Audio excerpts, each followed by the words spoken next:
Hello again, technical writing students. This is the second part of the instant report video. On my MTI, under the specific assignment, which is to write an instant report, you'll see two files downloaded. One of those files is this one, which I have pulled up here for you to look at. It just walks you through the things that you need to do in order to write your instant report for the class, for the assignment this week. It gives you the information in the chapter, tells you what to look at. Again, pages 239 to 242 will be on short reports. Specifically, instant reports are looked at on 254 to 258. There's an example there, figure 8.6. If you want to look at that, that gives you a good idea of what an instant report should look like. And I'm going to pull one up here for you as well. Your assignment, some ideas for you to write about with your instant report. If you look on page 275, exercise number 6 is actually the exercise that's going to give you some examples or some ideas on what to write about when you write your own instant report. And it's going to give you some other information on this document as well. Another document I want to look at, which I have on my MTI for you, is the rubric, how I'm going to grade you on the instant report. It is worth 30 points, and 18 of those 30 points have to deal with content. With an instant report, you need to look at these 4 different areas here under content in your instant report. You need to tell me about the type of accident. That'll be the first section you describe, the description of the incident, causes of the incident, and then recommendations on what to do in order to prevent or solve the problem in the future. The rest of the points will come from these parts down here. 3 points will go towards the required parts. We're using a memo format for your instant report, so you have to have all of the proper required parts for a memo, like we've talked about last week.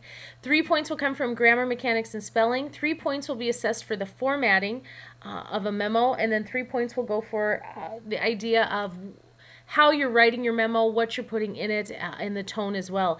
You need to use facts and not opinions when you're writing an instant report. And again, you need to be accurate, objective, and complete in the information that you have when you write an instant report as well. And again, that'll be 30 points total for your instant report. The last thing I want to show you is an example of an instant report that I've written for you to look at here. Let's see, it must be this one. Again, we're using the memo format, so you have to have the white space at the top and the bottom. You can just put memo at the top rather than having an actual logo for a company, since we don't really have a company that we're working for. You have to have the heading with the to, from, date, and subject. But something a little bit different about this memo is we're going to have headings. We haven't had that in the past. You're going to have headings for the 4 different parts of your instant report. Type of accident, description of the incident, causes of the incident, and then the recommendations section.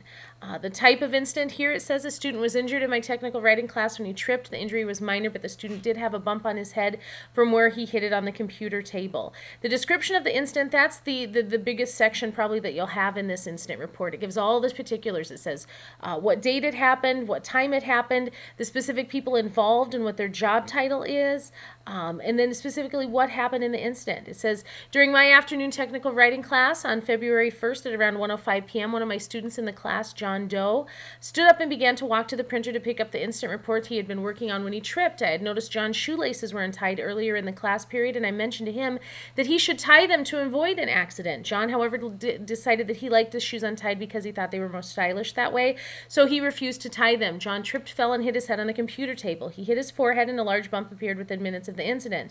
I notified the General Education Department head, Jane Jones, and she suggested that the student visit the emergency room at the hospital be checked out.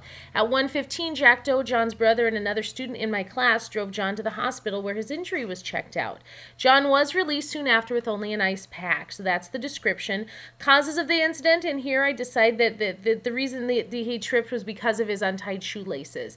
And then I give some recommendations. What's going to cause this to not happen again? I say I think an email should be sent to students reminding them of the importance of shoe tying, posters placed around campus, and announcements made as well to remind students to tie their shoes. So this is kind of a funny incident I made up. You're going to make up an incident as well, and you're going to hit on all of those main points in your incident report.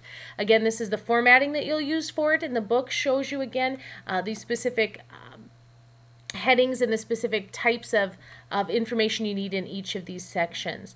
So be creative, have fun with this assignment. Again, you can pick something that's actually happened to you, or you can pick something that hasn't happened to you, and you can be a little bit creative with it. But again, you want facts and not opinions, and you want specific details: the who, the what, the when, the where, the why, and the how. If you have any questions this week, please email me. Otherwise, good luck with your instant report, and have fun with it. Thank you, technical writing students. We'll talk to you soon.